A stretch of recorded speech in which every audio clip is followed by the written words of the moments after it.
가급적 이런 얘기는 안 했으면 했는데 말씀드리지 않을 수가 없는 것 같습니다. 내각과 대통령실의 인적 쇄신과 관련한 많은 보도들이 있습니다. 잘해 주셨으면 좋겠습니다. 정부는 이번 인사 개편을 그동안의 국정 실패를 반성하고 국정기조 전반을 전환하는 계기로 삼아야 합니다. 대통령께서 그렇게 하시겠다고 말씀하셨던 것 같은데 그 말이 아니라 실제로 민의를 존중해서 그렇게 해주시기를 당부드립니다.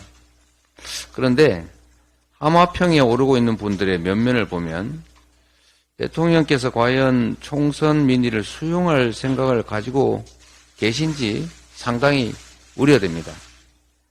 국민의 뜻을 무시하고 국민과 맞서면 어떤 결과가 빚어지는지 이미 확인하셨을 것으로 생각이 됩니다. 간곡하게 당부드리건대 주권자인 국민들이 납득할 수 있는 합리적이고 실효적인 쇄신책을 마련하시기를 당부드립니다. 총선이 끝나고 첫 최고위 회의인 것 같습니다.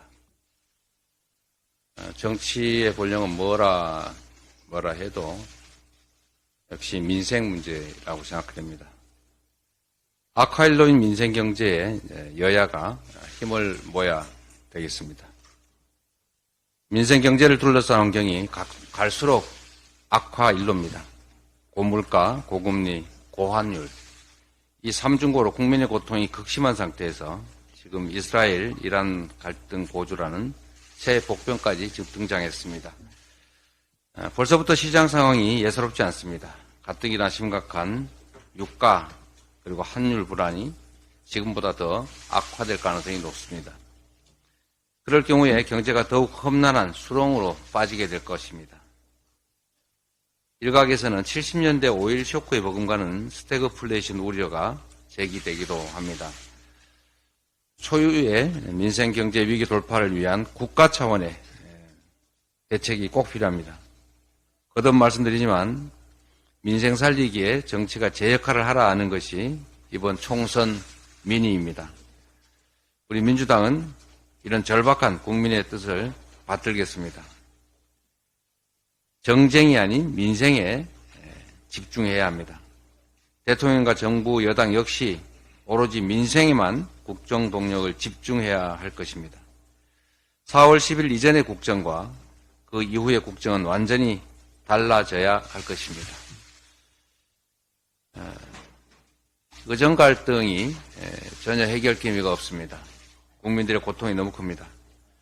의정 갈등 사태가 50일을 훌쩍 넘었습니다.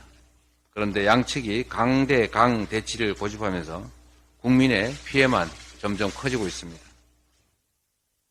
의료공백 사태를 더 이상 이대로 방치해서는 안 됩니다. 정부는 특정 숫자에 대한 집착을 버리고 대화에 나서야 합니다. 의료계 역시 즉각 현장에 복귀해야 합니다. 특히 공공필수 지역 의료를 살리기 위한 구체적인 정책 수립에도 지혜를 모아야 할 것입니다. 다시 한번 말씀드리지만 3대 원칙을 꼭 지켜달라.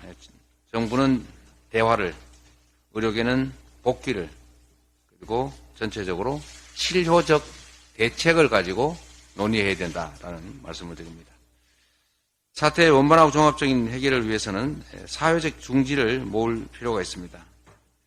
저희가 선거 때 말씀드렸던 것처럼 국회에 여야, 정부, 의료계, 시민사회가 함께 참여하는 보건의료계의 공론화 특위를 구성할 것을 제안드립니다.